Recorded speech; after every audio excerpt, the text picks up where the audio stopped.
अस्सलाम वालेकुम viewers.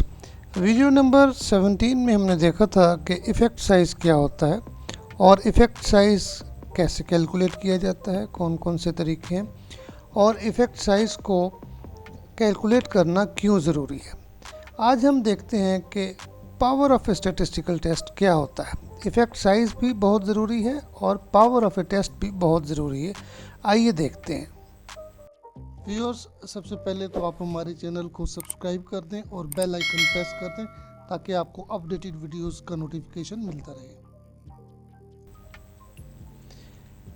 When more than one test may be run in a specific situation, we would like to employ the correct test more often. एक situation में अगर एक से ज़्यादा टेस्ट किए जा सकते हैं तो हम वो वाला टेस्ट रन करेंगे जो कि ज़्यादा एक्यूरेट होगा। और एक जो टेस्ट है, it is said to be more powerful with identical alternative hypothesis, sample size and significance level, it has a higher power than another. यानी वो वाला टेस्ट फिर इस्तेमाल करेंगे अगर एक से ज़्यादा टेस्ट एक ही सिचुएशन में इस्तेमाल किए जा सकते हैं और सेम अल्टरनेटिव हाइपोथेसिस और सैम्पल साइज़ और अल्फ़ा लेवल के साथ, तो फिर हम वो वाला टेस्ट इस्तेमाल करेंगे जिसका पावर ज़्यादा होगा। और ये पावर हम देखेंगे कि पावर होती क्या है, पावर ऑफ ए टेस्ट किसको कहते हैं। अब ये देखिए कि just because a result is statistically significant that doesn't mean that it is important. ये कितनी खूबसूरत बात कही है हैनीमैन ने कि अगर एक टेस्ट स्टेटिस्टिकली सिग्निफिकेंट आ जाए तो इसका हरगिज़ मतलब नहीं है कि ये इम्पॉर्टेंट भी है। इम्पॉर्टेंट का क्या मतलब है? इम्पॉर्टेंट का मतलब ये है कि क्या उस टेस्ट का मैग्नीट्यूड, उस टेस्ट का इफ़ेक्ट साइज़ और उस टेस्ट का पावर भी अच्छा है। सिर्फ सिग्निफिकेंट होना यानी पी वैल्यू का अल्फ़ा से कम आ जाना काफ़ी नहीं होता, तो हम उसका पावर भी देखेंगे। Reporting the power of a test is another method to describe how well it performs. Power of a test is the probability of rejecting the null hypothesis when it is false. यानी ये वो probability है जो कि एक null hypothesis को reject करने की probability है और जबकि वो null hypothesis गलत हो, यानी उसको ठीक से reject करने की probability है। जबकि आपको याद होगा कि हमने अल्फ़ा पढ़ा था, probability of rejecting true null hypothesis, और जबकि ये है probability of rejecting a null hypothesis when it is false. तो यानी जब एक नल हाइपोथेसिस फॉल्स होगा और उसको हम रिजेक्ट कर देंगे तो इसको हम कहते हैं कि ये पावर ऑफ ए टेस्ट है। यानी बीटा टाइप 2 एरर होती है और 1 माइनस बीटा जो होता है वो पावर ऑफ ए टेस्ट कहलाता है।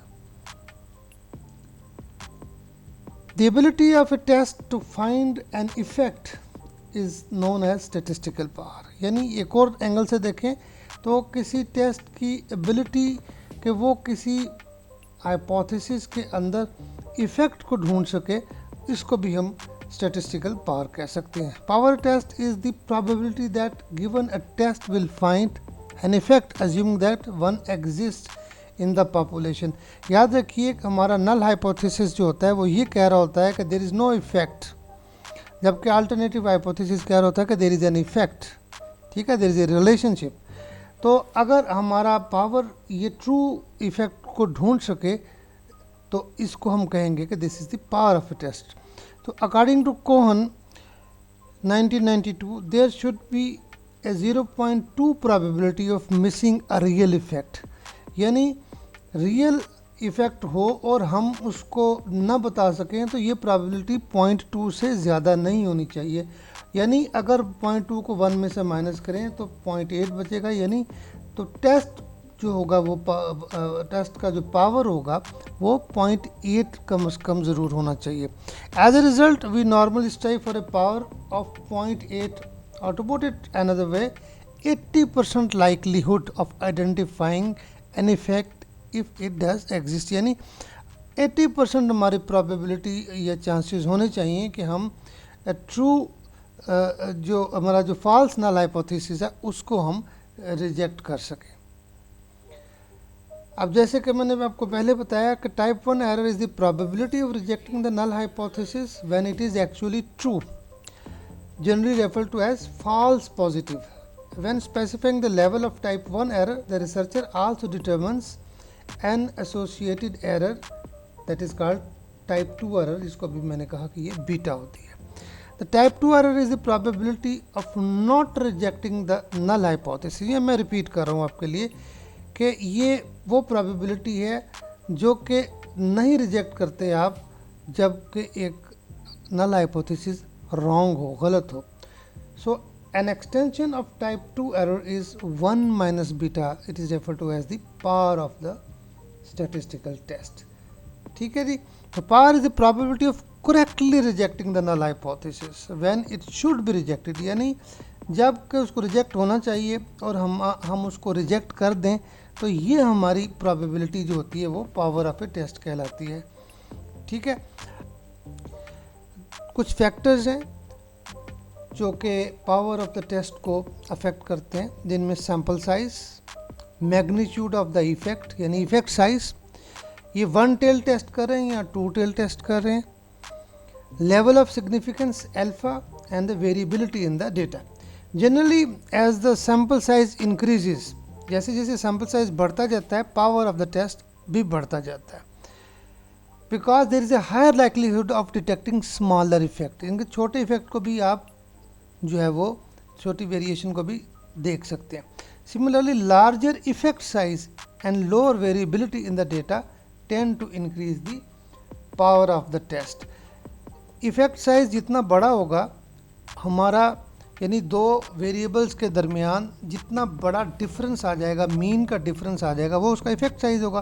तो जितना इफेक्ट साइज बड़ा होगा उतना हमारे टेस्ट की स्टेटिस्टिकल पावर भी ज़्यादा हो जाएगी, और जितनी उसकी वेरिएबिलिटी कम होगी वो भी अच्छी होती है. और एक चीज़ और है कि ये 1 टेल टेस्ट कर रहे हैं या 2 टेल टेस्ट कर रहे हैं. आम तौर पे हम जब भी SPSS या सॉफ्टवेयर यूज़ कर रहे होते हैं, जनरली हम सोशल साइंसेज में जो अल्टरनेटिव हाइपोथेसिस ले रहे होते हैं वो 2 टेल होता है.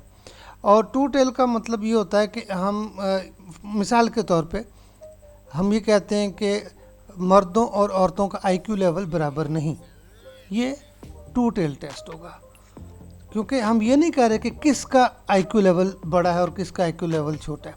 तो जब 2 टेल टेस्ट होता है तो उसमें आपका जो पावर होता है थोड़ा सा कम होता है, और अगर आप एग्जैक्टली 1 टेल टेस्ट लेंगे तो फिर आपका जो पावर ऑफ द टेस्ट है वो बड़ा होगा. तो आज की इस छोटी सी वीडियो में मैंने ये कोशिश की है कि आपको बता सकूं कि पावर ऑफ द टेस्ट किसे कहते हैं. उम्मीद है कि आपको पावर ऑफ द टेस्ट की कुछ समझ आ गई होगी. आइंदा वीडियो में मैं आपको power of the test calculate करना सिखाऊंगा. तब तक के लिए इजाज़त दीजिए. अल्लाह हाफिज़.